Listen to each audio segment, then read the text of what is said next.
Dobrodošli na kanal Okusi prirode. U prošlom videu pričao sam o tome uz koje je to povrtne kulture najbolje saditi krompir kako bi se postigla ravnoteža u tlu i samim tim poboljšali rezultati u vidu boljih prinosa i zaštite od pojedinih štetočina i bolesti.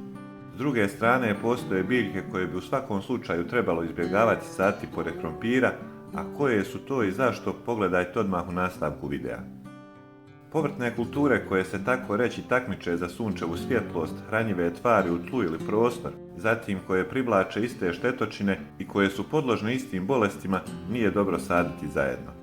Sadnja ovih kultura zajedno stvara dobre uslove za pojavu bakterijskih gljivičnih oboljenja, što zasigurno otežava uzgoj i smanjuje prinose. Krompir spada u porodicu pomoćnica, pa bi ga trebalo izbjegavati saditi u blizini biljaka koje spadaju u ovu porodicu. Tu na prvom redu mislim na paradajz. Obzirom da pripadaju istoj porodici, gajenje ove dvije kulture jedna kraj druge nije preporučljivo. Ove dvije vrste povrća podložne su istim bolestima poput plamenjače, koja se jako brzo širi i prelazi iz paradajza na krompir i obrnuto i koju je pritome teško zaustaviti, pa ih je bolje saditi odvojeno. Patliđan kao i paradajz pripada istoj porodici pomoćnica i dijele iste probleme s bolestima. Ove biljke podložne su istim štetočinama poput skakavaca i krompirovog moljca, a pritome još crpe iste hranjive tvari iz tla, pa može doći do osjetnog smanjenja prinosa oba dvije kulture. Paprika kao i krompir dijele iste ili slične bolesti i štetočine poput plamenjače i moljaca.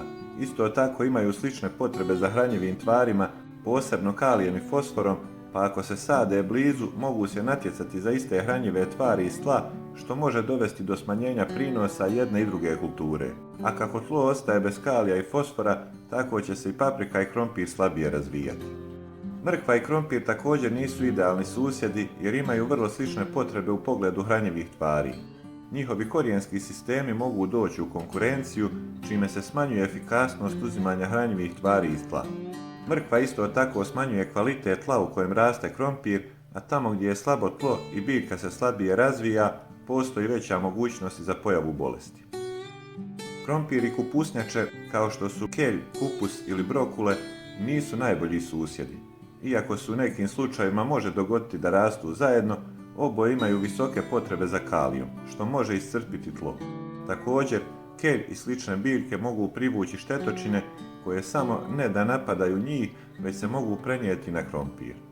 Loši susjedi krompira poput paradajza, patliđana, paprika ili mrkve mogu dovesti do povećane konkurencije za hranjivim tvarima iz tla i međusobnog širenja bolesti, tako da svakako treba obratiti pažnju na ove pomenute stvari prilikom planiranja sadnje povrtnih kultura. Ako imate nekih pitanja ili sugestija, slobodno ostavite komentar. Za ovaj video toliko, a do sljedećeg lijep pozdrav!